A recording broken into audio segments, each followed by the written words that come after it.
Welcome to the JAMODI podcast, where we interview coaches and leaders to find out not just what they do, but how they do what they do. Becoming the best version of ourselves is JAMODI, just a matter of doing it. How does individual skill work into your daily practice?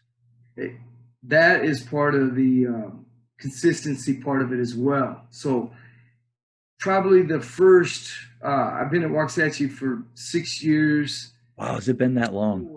Wow. Yeah.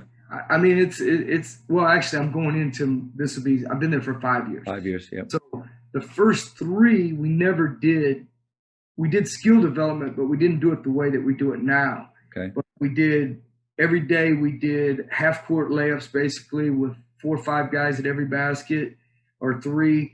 And they're going to do a series of hesitation and then a finish and an inside out and a finish and a 1-2 square, 4 different things off the dribble, full speed, shoot your layup, jump, grab it out of the net. So that was their individual every day.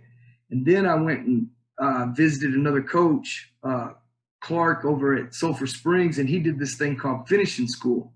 And I saw him do it one time at a clinic, and I got more into it.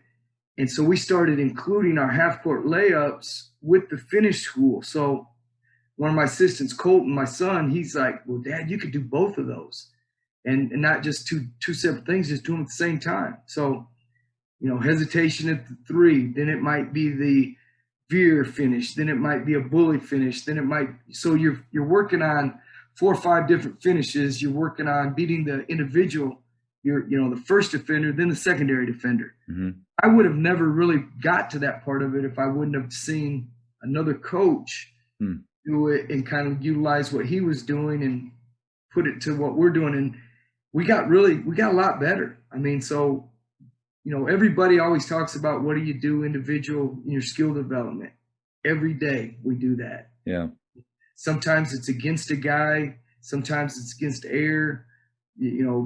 Generally we start off air, then they go against somebody, and, it becomes a 1-on-1, 2-on-2 every day. It turns it into something like that before we really get going. And they really like it. Thank you for checking out today's episode. Please take a moment to subscribe to this podcast, share it with your fellow coaches, and find us on social media for what's coming up next on the JAMODI podcast. It's just a matter of doing it.